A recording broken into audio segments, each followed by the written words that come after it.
just as we were hitting the break in the last block, just before the break, who was talking about Lyndon Johnson being president and Richard Nixon committing treason in 1968 in order to win the election. Keep in mind, at that point in time, only about 30,000 Americans and about 1 million Vietnamese had died in that conflict. This was 1968. It was the height of the war.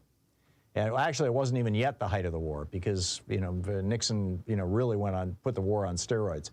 And Lyndon Johnson that summer had worked out a deal with the South Vietnamese and the North Vietnamese where they were going to meet in Paris, they were going to sign a peace deal, and Hubert Humphrey had been very involved in these negotiations. He was Lyndon Johnson's vice president, and he was the Democratic Party's candidate for president in 1968.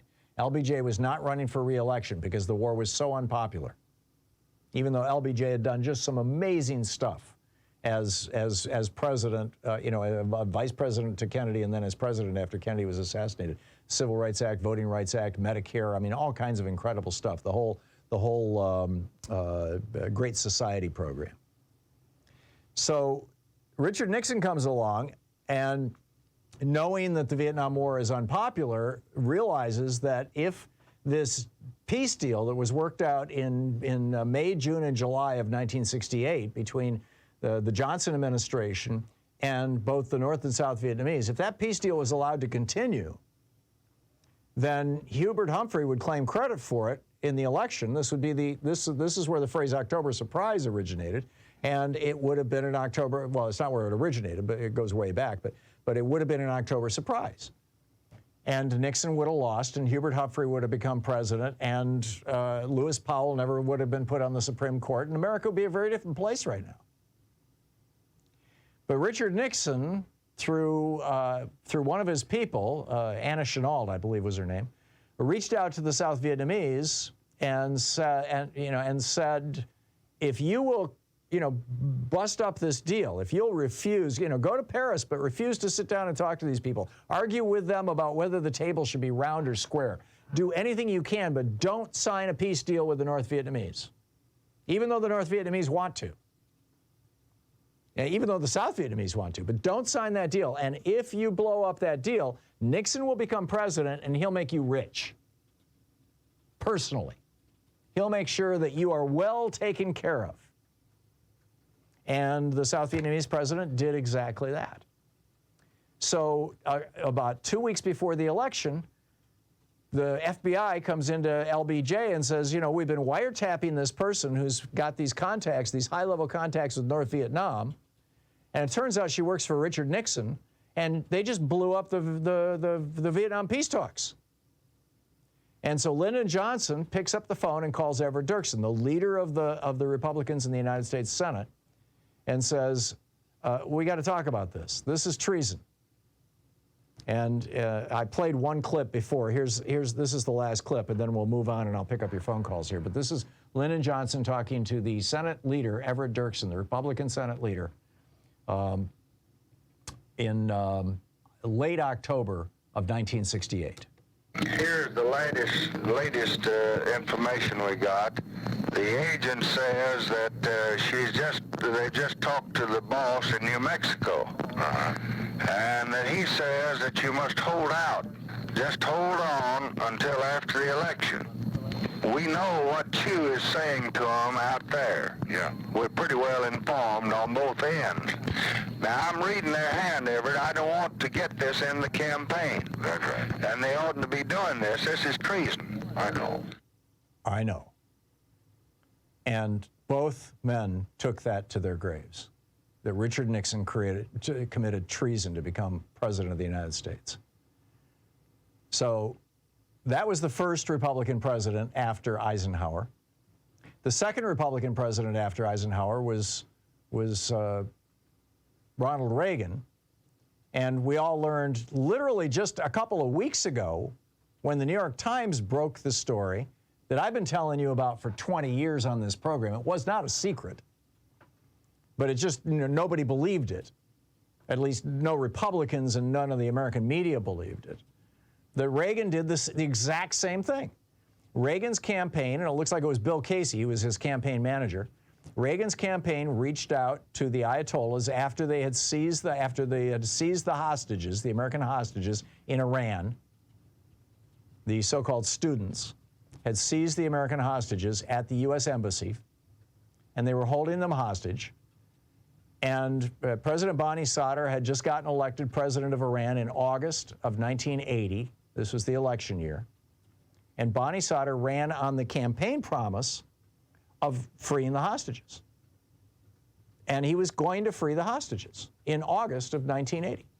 You can read, Bani Sadr himself gave all this information to the Christian Science Monitor. There's an interview. You can still find it. Just Google Bani Sadr and Christian Science Monitor. It'll pop right up.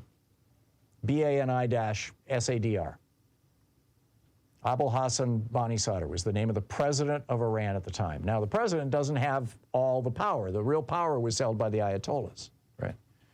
And so what had happened was the Reagan campaign reached out to the Ayatollahs themselves and said, don't let Bani Sadr do that. Hold on to those hostages until after the election.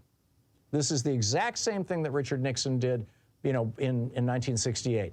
Don't let peace happen. Don't let something happen that would be good for America. This is treason. And Reagan's campaign reached out to the Iranians and said, we will sell you spare parts for your military. Because at the time, Iran had been run by the Shah of Iran, who was an ally of the United States. The entire Iranian military was American-made weaponry. And it had been about a year since the Shah had fallen, and they needed spare parts. They needed tires for their jets. And in fact, in October of 1980, even before the election, once they cut this deal, we were shipping tires to Iran via Israel. So, the deal was cut. Reagan cut this deal with the Iranians, and sure enough, they held on to the hostages until the moment that Reagan put his hand on the Bible on January 20th, 1981, as he was being sworn in as president. When he put his hand on the Bible, that was the moment that they opened the door and let the hostages out. To the second. And it was the Iranians' way of saying, we're keeping our deal, Ronnie. And for the next 5 years or thereabouts, Reagan was shipping them weapons. They were shipping him money. Ollie North and buddies were taking that money down south. And they were buying weapons with that money and taking it down to give the Contras after Congress had passed a law saying that you may not arm the Contras. They were doing it illegally with money that they got from selling weapons to Iran illegally as part of Reagan's treason to beat Jimmy Carter in 1980. And once again, imagine how different America would be if Jimmy Carter had not lost the presidency, if Jimmy Carter had been president. I mean, this is how extraordinarily different America would be. If Richard Nixon had not been president, if Hubert Humphrey, who was a big advocate of labor and the rights of citizens and of people, if they had all had an opportunity, and then Reagan takes out Jimmy Carter. I'm going to play this out of the 360. This is Jimmy Carter talking about energy, right? This was 1980. Yeah, it was 1979. Jimmy Carter, the year before the election, talking, and he actually put these things into law. Reagan undid these things that Carter's talking about. Just listen to this and weep. The energy crisis is real. It is worldwide. It is a clear and present danger to our nation. These are facts, and we simply must face them. What I have to say to you now about energy is simple and vitally important.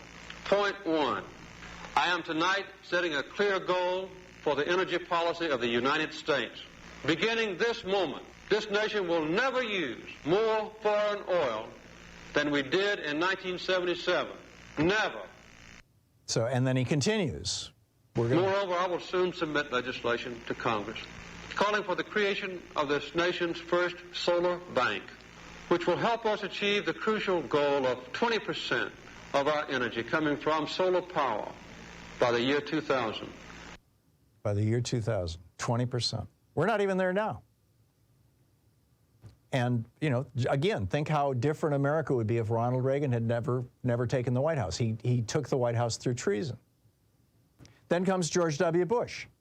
His brother Jeb throws 90,000 African Americans off the voting rolls in Florida, which allows George to win Florida by 537 votes. The Supreme Court down in Florida, this Florida Supreme Court says, something skeezy here. We need to have a statewide recount. And so George W. goes to his buddies on the Supreme Court, principally Clarence Thomas, the guy that his daddy put on the Supreme Court, and says, you got to stop this. And they did. 5 Republicans on the Supreme Court stopped the recount in Florida. It turns out when they did the recount, when the New York Times and the Associated Press did the recount of the Florida vote, they found that by any measure, Al Gore won that election. So that's the third illegitimate Republican president. And then Donald Trump runs for president, and what does he do? He reaches out to Russia.